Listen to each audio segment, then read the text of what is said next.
Assalamualaikum warahmatullahi wabarakatuh.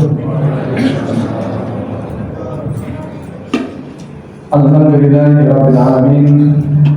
Walladzi arsala rasulahu bil huda wa dinil haqq lidhirahu 'ala dini kullihi wa kafa billahi shahida. Asyhadu an la ilaha illallah wa asyhadu anna Muhammadar Rasulullah. Allahumma shalli wa sallim wa barik ala sayyidina Muhammadin wa ala alihi wa sahbihi ajma'in. Qala Allah ta'ala fi kitabil karim, a'udzu billahi minasyaitonir rajim. Bismillahirrahmanirrahim.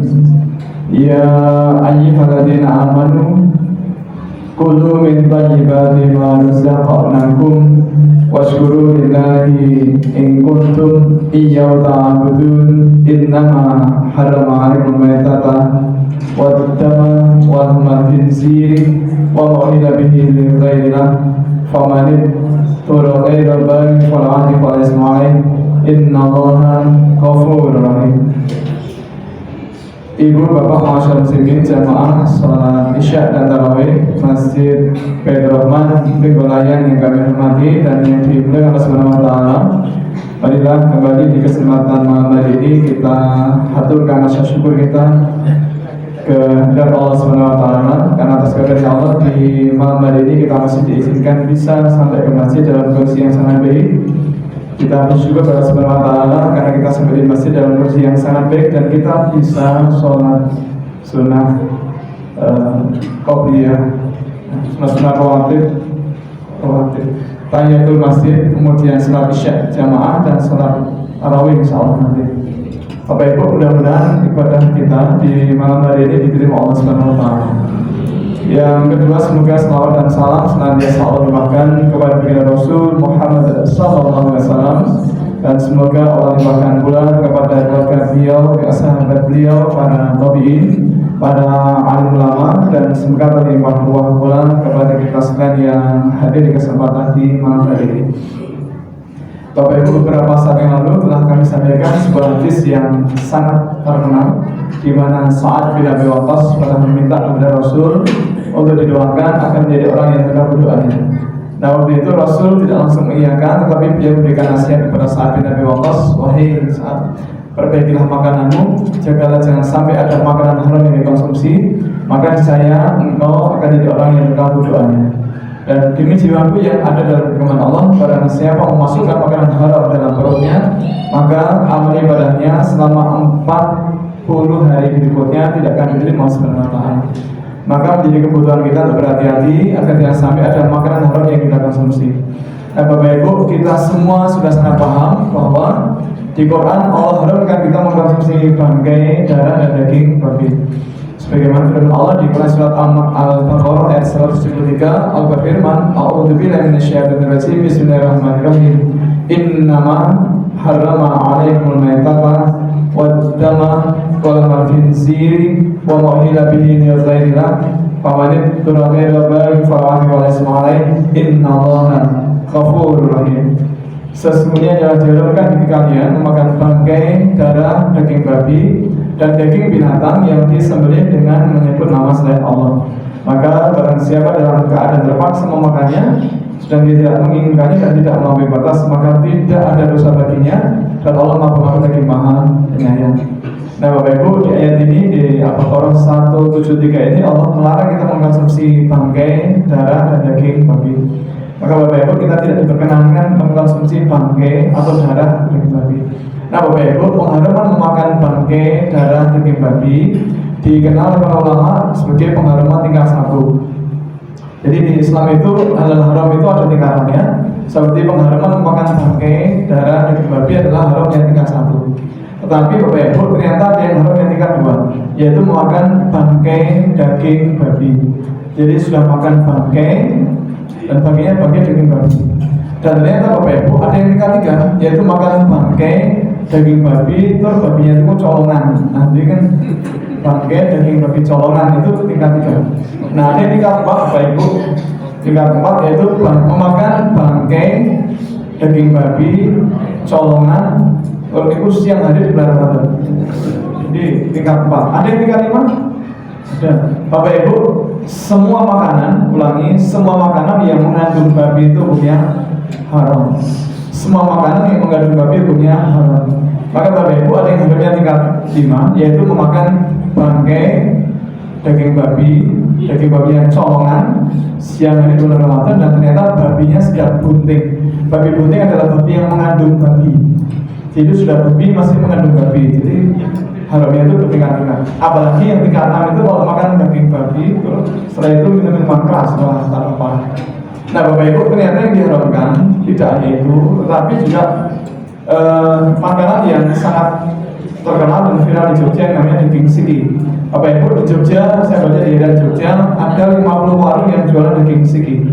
Bapak Ibu, adakah panjenengan yang zaman dulu pernah makan daging siki? Berapa orang yang pernah makan daging siki? Karena di area Jogja itu sampai 50 warung di Jogja. Di dekat sini ada yang jualan di Jalan Bebasari. Ya. Bapak Ibu, siapa saja yang pernah makan daging siki? Bukan kodok, bukan. Siki. Ini kok pandangan saya berubah kenapa? Siki Riks.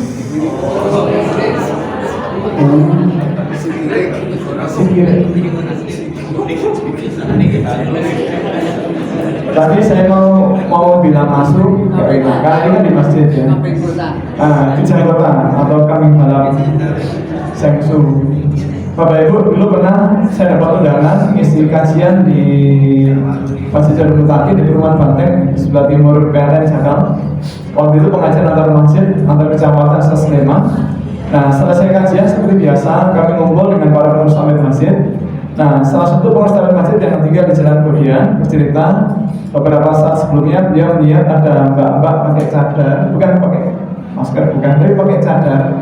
Itu keluar dari warung tongseng jamu. Ini menarik perhatian. Ada wanita solehah keluar dari warung tongseng jamu. Nah, kemudian diikuti. Nah, setelah agak jauh dipanggil, Mbak. Nah, persis dipanggil mbaknya nengok. Ada apa mas? Maaf, tadi kok saya lihat banyak keluar dari warung tongseng jamu. Tadi beli tongseng jamu ya Pak? Oh iya mas.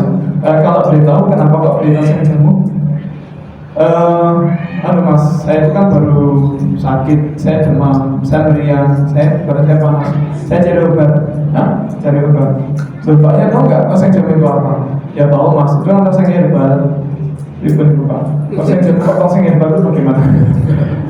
Ya ternyata Bapak Ibu, beliau orang luar Jawa dan belum pernah ngaji di Masjid Baitur Rahman, jadi tidak paham tongseng jamu itu apa gitu. Nah maka monggo santos Bapak Ibu, karena memang daging anjing kan diharamkan karena memang termasuk binatang karnivora, satu, yang kedua binatang yang disuruh dibunuh, yang ketiga anjing adalah binatang al-jalalah. Maka ketiga kriterianya cukup untuk membuat para ulama menyatakan bahwa daging anjing adalah haram. Kemudian Bapak Ibu, tidak hanya itu, ini kabar yang tidak menyenangkan. Kemarin kita dapatkan ternyata ada 10 outlet minuman keras yang sekarang buka lagi.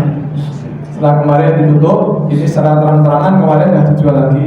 Saya kira itu isu, tapi memang sebelumnya saya dapat info dari jamaah Masjid Baitur Rahman Condong Catur, terminal bis itu ngaler, mentok kiri. Nah, ada jemaah masjid yang cerita, ini pun terminal pun buka mulai, tapi namanya beda. Nah, Bapak Ibu, segala macam minuman keras namanya haram. Mulai dari bir, whisky, brandy, scotch, wine, champagne, anggur ketan hitam, topi miring, kemudian Jack Daniels, pen. Kalau dulu ngapal ini mungkin sering Balai Kota, Balai Kota sampai dari sana ke sini ngapal nih posisi. Bapak Ibu, segala macam minuman keras kita sepakat, kalau lemah sepakat hukumnya haram.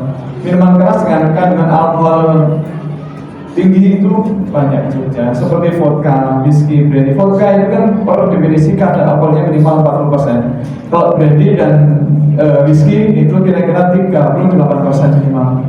Ada yang minimal 35% seperti rum, roti dan seterusnya. Kalau bir itu kan alkoholnya rendah, hanya 3-5%. Nah, Bapak Ibu, lalu bagaimana dengan buah-buahan yang beralkohol? Ini review materi yang sebelumnya. Bapak Ibu, buah-buahan yang beralkohol bagaimana hukumnya? Seperti durian, sesat, lengkeng, nangka, cempedak. Bapak Ibu, adakah yang suka durian? Berapa orang yang suka durian? Yang suka durian berapa orang? Anjung. Jangan khawatir Bu, Pak, saya cuma bertanya, tidak akan memberikan. Berapa orang suka durian? Durian, sesat, lengkeng, nangka, cempedak. Bapak Ibu, buah-buah ini kalau dia masak pohon, kemudian kita letakkan di meja, lama-lama nanti akan lompatan. Kalau tidak kita stop, nanti semakin matang dan bisa. Nah, pernah suatu ketika pas musim mangga pas banyak mangga bagus dan harganya murah, kami beli 3,5 kilo, kemudian setiap hari diletakkan di meja makan. Saya beli bukan satu begitu, tapi kan kecepatan matangnya itu kan luar biasa, cepat banget. Nah, untuk ngerem saya pindah ke dalam kulkas. Kalau bahasa kulkas ini, kulkas dari bahasa Inggris cool case, seperti sejuk. Kulkas. Nah, masukkan ke dalam kulkas, kemudian karena ketutup maka lupa kalau banyak mangga. Nah, beberapa hari kemudian saya buka, saya kupas, kok gejub-gejub mesin-mesin apa mah? Kosong, boleh, gejub-gejub. Dapat tuh gejub-gejub. Jadi matang sampai orangnya itu saya kupas, aroma alkoholnya sangat menyengat. Bapak Ibu, buah-buah yang masak pohon sampai matang begitu, kira-kira alkoholnya sekitar 8-10%. Halal atau haram? Yang berpendapat hukumnya halal angkat tangan. 1, 2, 3, 4, 5, 6, 7, 8, 9, 10. Yang berpendapat haram angkat tangan. Yang bingung angkat tangan. Ini Bapak Ibu ulama sepakat bahwa buah-buahan yang berkandung alkohol tinggi seperti durian, sesat, lengkeng, nangka, cempedak, bahkan mangga yang masuk pohon sampai muatan sampai gosok dan alkoholnya tinggi sampai 10%, hukumnya haram. Jika kita dapatkan dengan cara mencuri. Benar-benar sama. Tetapi kalau kita peroleh dengan cara kita tanam di dalam rumah kita sendiri atau kita beli dengan uang kita sendiri, maka hukumnya halal. Bapak Ibu, semua buah-buahan itu hukumnya halal artinya halal. Tetapi kalau kita peroleh dengan cara mencuri, maka jadi haram. Maaf, review materi sebelumnya Bapak Ibu, saya mau tanya lagi, panjenengan yang zaman dulu pernah mencuri berapa orang? Jom, macam tangan, ngaku. Asli nanti jeneng, abe, kok terus juga, abe jeneng enak deh, oh nanti abe kita jawab, bilang nanti Pak, pernah? Oh belum, jambu, rambutan, sawo,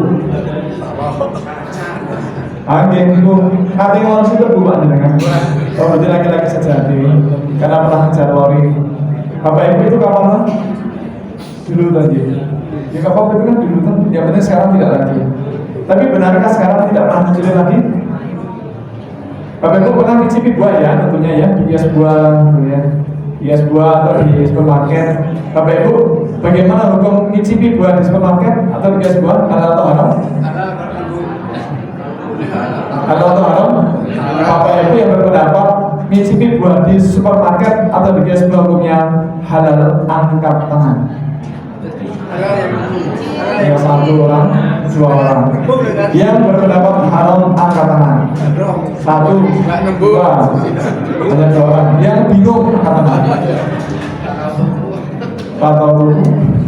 Bapak Ibu, ulama sepakat juga dengan pendapat ulama yang sangat kuat bahwa mencicipi buah di supermarket atau di kios buah itu kalau minta izin dan diizinkan itu halal.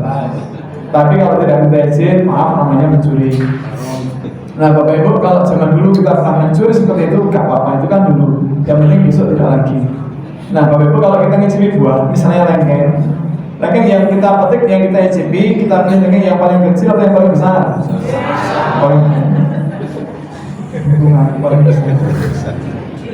Nah lengkeng yang kita petik, yang tadi paling besar tadi, yang kita kupas, yang kita makan, yang masuk ke perut kita, itu nanti ikut ditimbang atau tidak? Jam perut, enggak masuk ke perut. Lengkeng yang kita petik yang paling besar, yang kita kupas, yang kita makan, yang masuk ke perut kita, itu nanti ikut dibayar atau tidak? Ya. Tadi minta izin apa tidak?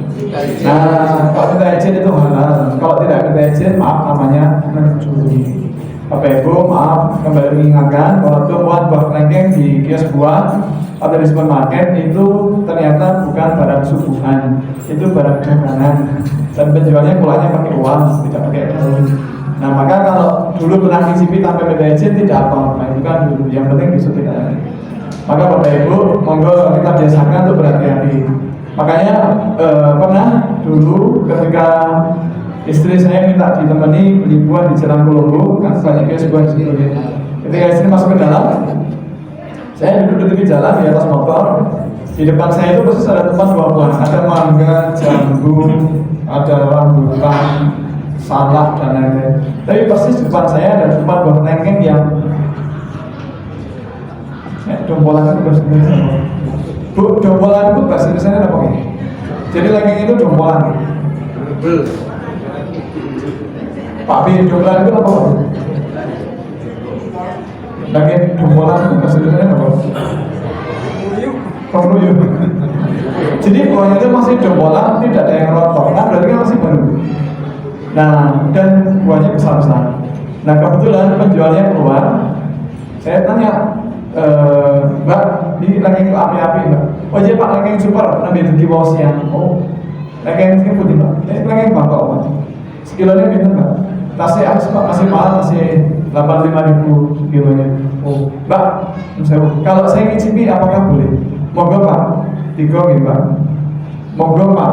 Nah Bapak Ibu karena dipersilakan, monggo Pak, maka saya cari lagi yang paling besar 3. Kemudian saya petik, saya duduk di atas motor, doa mau makan, saya nikmati satu-satu. Masya Allah nikmat sekali. Kenapa nikmat? Karena besar-besar, masih segar dan gratis. Nah ketika lagi yang ketiga selesai makan, kebetulan mbaknya pedagangnya keluar lagi. Maka saya bilang, Mbak, pantesan jenengan kusugi kita pilih barang buaya api-api itu jenengan baik hati, gemar mengaku dan tidak sombong. Nek kula ngicipi meneh pareng Pak. Monggo Pak, lo jawabannya monggo Pak. Nah, kali ini Pak, monggo Pak. Bapak Ibu, ngicipi buah lengkeng itu 5 butir kalau minta izin dan diizinkan itu halal. Tapi satu saja kalau tidak minta izin namanya judi. Nah, maka monggo ini untuk evaluasi kita semuanya. Termasuk Bapak Ibu yang pernah saya ceritakan waktu pengajian di masjid Papringan itu pinggir sungai itu. Di Papringan itu ada masjid 2 lantai yang di tepi sungai, di bantaran sungai Gajahwong. Ada pengajian ibu waktu itu, ada ibu nanya begini, saat di depan rumah kami itu ada rumah kosong. Pemiliknya pindah ke Surabaya karena dinas di Surabaya. Nah di halaman rumahnya itu ada pohon alpukat yang berupa sangat lebar. Nah karena tidak tertunggu suwung bahasa Indonesia kosong. Jadi kalau kosong itu tidak tertunggu. Jadi kalau tabungan kita ini dibantu kosong berarti tidak tertunggu. Nah Bapak Ibu, dia mengatakan, nah karena tidak ada yang nunggu rumahnya, maka seringkali buah alpukatnya sampai matang sampai jatuh. Kok eman-eman ya, kalau saya petik boleh apa tidak? Bapak Ibu bagaimana pun jawabannya, boleh apa tidak dipetik? Boleh apa tidak? Boleh apa tidak? Saya jawab, boleh Bu silakan, tapi minta izin pemiliknya. Bukan di Surabaya pemiliknya. Ya tetap minta izin. Ibu, apakah Ibu punya nomor HP-nya? Kalau punya silakan di SMS atau di telepon atau di WA, minta izin. Kalau diizinkan silakan diambil, kalau tidak jangan. Wah nggak punya. Kalau alamat rumahnya punya kan? Oh, nggak punya. Tapi mungkin Pak RT punya. Nah kalau Pak RT punya, silakan ke Pak RT, tanya alamatnya, kemudian dikirimi surat dengan protokol balasan, minta izin. Kalau izinnya silakan diambil, kalau tidak jangan. Wah kesuwen. Atau jadi ibunya mengatakan wah kesuwen. Bapak Ibu, ibunya mengatakan kok ribet ya. Bu, kalau tidak pengen ribet, membuat tidak ke depan, itu ada kios buah di depan.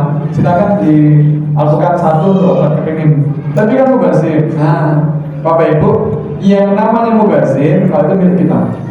Kalau bukan milik kita, maka tidak ada kata mubazir. Contoh misalnya, Bapak Ibu, seperti yang dekat di mana? Ini, seperti itu, Bapak Ibu, demi Allah saya bersumpah bahwa di halaman parkir Seperindo itu banyak motor parkir di situ dari pagi, siang, sore, malam sampai kehujanan, kepanasan, keberdukan. Kok emang gitu Bapak Ibu kelihatannya. bagaimana kalau nanti setelah kita sholat tarawih kita ke sana ambil motornya satu, bagaimana boleh? Mana itu mau bazir kepanasan? Boleh apa tidak? Ya boleh, itu kan bukan milik kita. Kalau bukan milik kita tidak ada kata mubazir. Maka Bapak Ibu memperhatikan. Terakhir sebagai penutup, Bapak Ibu yang soal ini akan berangkat haji, ada siapa? Yang akan berangkat haji? Kalau ada yang mau tidak umroh lagi, barangkali Bapak Ibu ada yang mau tidak umroh lagi? Besok kalau mau haji atau umroh, konsul kan biasanya bawa oleh-oleh. Ini bukan request Pak, tapi biasanya kan ada oleh-oleh. Nah oleh-olehnya apa biasanya? Kurma satu, terus jam-jam, terus semangka. Oh kacang Arab, oke kurma, jam-jam, kacang Arab, terus coklat. Nah Bapak Ibu di halaman sebelah barat Masjid Al-Haram itu kan ada syafa flower ya, itu kan banyak kios-kios yang jualan kurma dan lain-lain. Juga di pasar kurma itu banyak yang jualan kurma. Termasuk di halaman Bukit Uhud dan Jabal Rahmah kan banyak yang jualan kurma. Nah, Bapak Ibu bagaimana cara kalau kita mau nunggu, mau minta izin, mau ngicipi kurma? Kalau bisa bahasa Arab oke lah. Tapi kalau kita yang nggak bisa bahasa Arab, bagaimana cara minta izinnya? Bahasa Indonesia. Halal gitu. Halal gitu. Ini gini, Pak. Ini besok kalau mana ya mau minta izinnya. Karena jangan sampai Bapak Ibu kita mengambil yang bukan milik kita. Jangan sampai ibadah haji atau umroh rusak ibadahnya gara-gara mengambil yang bukan milik kita.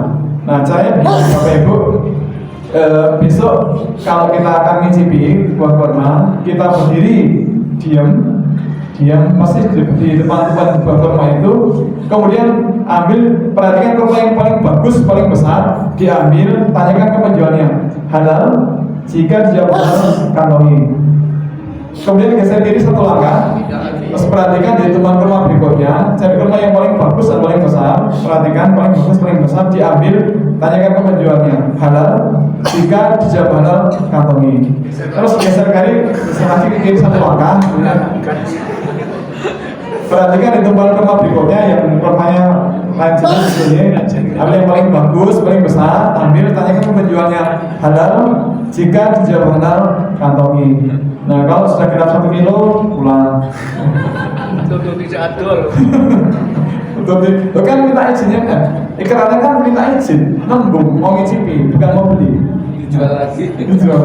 Maka Bapak Ibu monggo jangan kita rusak ibadah puasa kita atau besok ibadah haji atau umroh kita dengan yang bukan milik kita. Demikian Bapak Ibu, semoga ada manfaatnya dan mudah-mudahan Allah berkenan menerima semua ibadah puasa kita dan berkenan menghapus semua dosa dan kesalahan kita, dan semoga di penghujung akhir Ramadan nanti kita tenang sama Allah yang terampuni semua dosanya, yang diterima semua ibadahnya, berkenan bisa menikmati surga dunia wal akhirat. Mohon maaf atas semua khilaf. Akhirul kalam. Assalamualaikum warahmatullahi wabarakatuh.